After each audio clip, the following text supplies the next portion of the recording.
Hi friends, అందరూ ఎలా ఉన్నారు? మేమైతే బాగున్నాము, మీరందరూ కూడా బాగున్నారని అనుకుంటున్నాము. సో ఇవాళ వచ్చేసి నేను మన ఇంట్లోనే ఒక న్యాచురల్ ఫెర్టిలైజర్ మొక్కలకి ఎలా ప్రిపేర్ చేసుకోవాలని నేను చెప్తానండి. ఏం లేదండి, సింపుల్. మనందరం రోజు ఇంట్లోకి అయితే పెరుగు అయితే వాడుకుంటాం కదా. కొన్నిసార్లు మనకి పెరుగు అనేది పులిసిపోతుంది.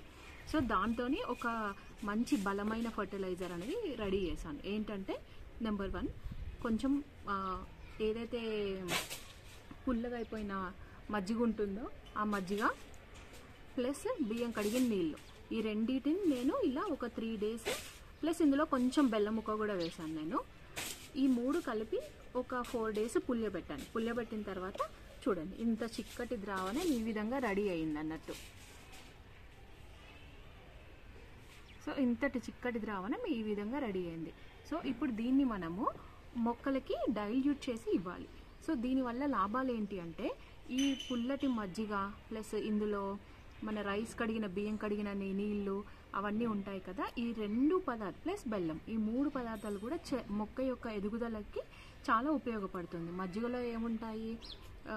కాల్షియం ఉంటుంది, ఫాస్ఫరస్ ఉంటుంది, నైట్రోజన్ ఉంటుంది. ఈ 3 కాంపోనెంట్స్ కూడా మొక్క మంచిగా పెరగటానికి యూజ్ అవుతాయి. ప్లస్ ఇంకా రైస్ వాటర్లో అయితే ఇంకా అందరికి తెలిసిందే, దాంట్లో ఊక ఉంటుంది కదా, ఊక తౌడు అంటారు కదా యూజువల్గా, అది కూడా మనము మొక్కలకి చాలా బాగా పనిచేస్తుంది అన్నట్టు. ఇంకా బెల్లం అయితే మనకు మట్టిలో మైక్రోబ్స్ అవన్నీ కూడా గ్రో అవ్వటానికి అంటే గుడ్ బ్యాక్టీరియా అవన్నీ గ్రో అవ్వటానికి పనిచేస్తుంది. ఈ 3తో పాటు మనం ఇంకొకటి ఏం చేయొచ్చు అంటే, ఇందులో కొంచెం పసుపు కూడా యాడ్ చేసుకోవచ్చు. ప్రస్తుతానికైతే నేను వేయలేదు, కానీ వేసుకోవచ్చు, అది కూడా వేసుకోవచ్చు. ఇప్పుడు నేను ఏం చేస్తానంటే దీన్ని డైల్యూట్ చేస్తాను.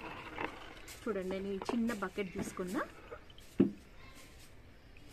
కనిపిస్తుందా బకెట్? సో ఈ చిన్న బకెట్ తీసుకొని దీంట్లో వాటర్ తీసుకొని డైల్యూట్ చేస్తున్నాం. ఇది ఎంత డైల్యూట్ చేయాలి అనేది మనం మొక్క సైజుని బట్టి డిసైడ్ చేసుకోవాలండి. కొంచెం పెద్ద మొక్కలు అయితే మరీ ఎక్కువ డైల్యూట్ చేయాల్సిన అవసరం లేదు. సో అలా డైల్యూట్ చేయకుండా, ఇప్పుడు ఫర్ ఎగ్జాంపుల్ చూడండి, నేనైతే ఇంత డైల్యూట్ చేశాను. మీరు చూస్తున్నారు కదా ఈ కరివేపాకు మొక్క. సో ఈ చిన్న బకెట్లో పెట్టాను నేను. అయినా చూడండి, నిగనిగలాగా పచ్చగా ఆకులు ఎంత చక్కగా కనిపిస్తుంది. దీన్ని ఏ విధంగా ఇచ్చుకోవచ్చు అంటే, ఫస్ట్ 2 విధాలుగా ఇచ్చుకోవచ్చు అండి. దీన్ని మనము మొక్క యొక్క భాగంలో కింద భాగంలో కూడా మనం ఇలా ఇచ్చుకోవచ్చు. అండ్ ఇంకొకటి, మన దగ్గర నా దగ్గర అయితే స్ప్రేయర్ లేదు ప్రస్తుతానికి. స్ప్రేయర్ ఉంటే కూడా ఇలా చిలకరించుకోవచ్చు. ఇది చిన్న చెట్టే కాబట్టి నేను ఇట్లా చిలకరిస్తున్నా. సో ఇలా స్ప్రేయర్ లేని వాళ్ళు ఇలా కూడా చిలకరించుకోవచ్చు. ఈ 2 విధాలుగా మనం దీన్ని అయితే అప్లై చేయొచ్చు అన్నట్టు.